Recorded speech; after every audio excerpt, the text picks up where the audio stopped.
জ্বালানি তেলের মূল্য জনপ্রত্যাশা অনুযায়ী সহনশীল রাখতে অকটেন ও পেট্রোলের দাম 6 টাকা, ডিজেল ও কেরোসিনের দাম 1 টাকা 25 পয়সা কমানো হয়েছে। 37 দিন বন্ধ থাকার পর গত 25 আগস্ট হতে মিরপুর 10 ও কাজীপাড়া স্টেশন ছাড়া বাকি সব স্টেশনে মেট্রো রেল পুনরায় চালু করা হয়েছে। ভুয়া মুক্তিযোদ্ধাদের চিহ্নিত করার লক্ষ্যে বিশেষ করে মুক্তিযুদ্ধের সময় যাদের বয়স 12.5 বছরের কম ছিল তাদের মুক্তিযুদ্ধ তালিকা হতে বাতিলের জন্য সুপ্রিম কোর্টে লিভ টু আপিলের পদক্ষেপ গ্রহণ করা হয়েছে। মুক্তিযোদ্ধা কল্যাণ ট্রাস্টের আওতাধীন বেদখলকৃত স্থাবর সম্পত্তি উদ্ধারে প্রয়োজনীয় ব্যবস্থা গ্রহণ করা হয়েছে।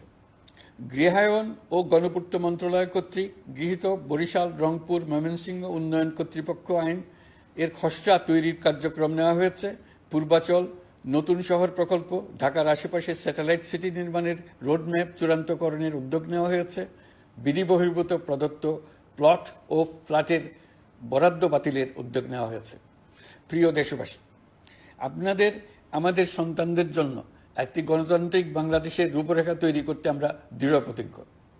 আর যেন আমাদের কোনো স্বৈরাচারের হাতে পড়তে না হয়। আমরা যাতে বলতে পারি আমরা একটি গণতান্ত্রিক দেশে বসবাস করি, আমরা যাতে সকলেই দাবি করতে পারি যে এই দেশটি আমাদের, আমরা সেই লক্ষ্যেই কাজ করছি। কেউ আইন নিজের হাতে তুলে নেবেন না। আইন নিজের হাতে তুলে নিয়ে কেউ সমাজে বিশৃঙ্খল পরিবেশ সৃষ্টি করলে আমরা তাকে অবশ্যই শাস্তির আওতায় নিয়ে আসব। আমরা একটি সাম্প্রদায়িক সম্প্রীতির দেশ। ধর্মীয় সম্প্রীতি বিনষ্ট হয় এমন কোনো কাজ কেউ কোনোভাবেই করবেন না।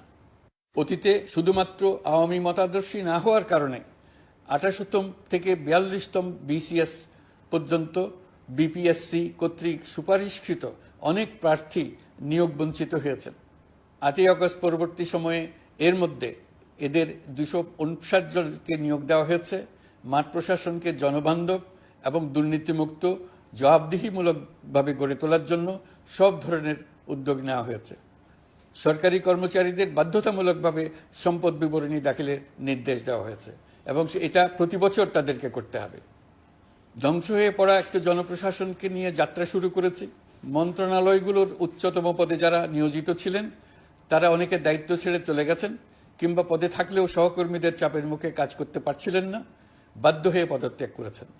আর যারা 16 বছরের স্বৈরাচারী শাসনের আমলে পদত্যাগে বাধ্য হয়েছিলেন কিংবা দায়িত্ববিহীন অবস্থায় একই পদে থেকে বাধ্য হয়েছেন, তাদের সবার কথা বিবেচনা নিয়ে জনপ্রশাসনকে নতুন করে দাঁড় করানো হয়েছিল আমাদের প্রথম মাসে কঠিনতম সময়।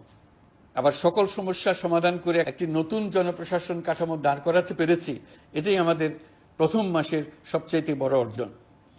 আমার বিশ্বাস এই জনপ্রশাসন জনগণের ইচ্ছা পূরণে সর্বোচ্চ অবদান রাখতে পারবে। অতি স্বল্প জনবল নিয়ে দাপ্তরিক কার্যক্রম শুরু করা হলেও প্রথম দিকে বিভিন্ন মন্ত্রণালয় ও বিভাগ থেকে পাঠানো বিবিধ প্রস্তাব দ্রুত গতিতে এবং আইনগত সমস্ত বাধ্যবাধকতা মেনে সিদ্ধান্ত নেওয়া হয়েছে। গত 1 মাসে বিভিন্ন মন্ত্রণালয় ও বিভাগ 198টি অতি গুরুত্বপূর্ণ বিষয়ে সিদ্ধান্ত নিয়েছে।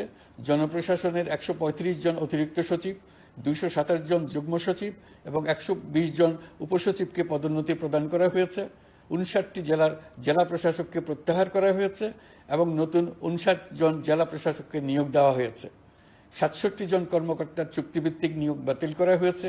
10 জন যুগ্ম সচিব, 8 জন অতিরিক্ত সচিব, 6 জন সচিবকে ওএসডি করা হয়েছে। বাংলাদেশ পুলিশের 80 জন ডিআইজি, 30 জন পুলিশ সুপার সহ 110 জনকে পদোন্নতি প্রদান করা হয়েছে। 1 জন ডিআইজি, 1 জন এডিশনাল ডিআইজি, 4 জন পুলিশ সুপারকে চাকরিতে পুনর্বহাল করা হয়েছে। আইজিপি সহ 10 জন অতিরিক্ত আইজি, 88 জন ডিআইজি, 21 জন এডিশনাল ডিআইজি, 177 জন পুলিশ সুপার সহ মোট 297 জন কর্মকর্তাকে বদলি করা হয়েছে।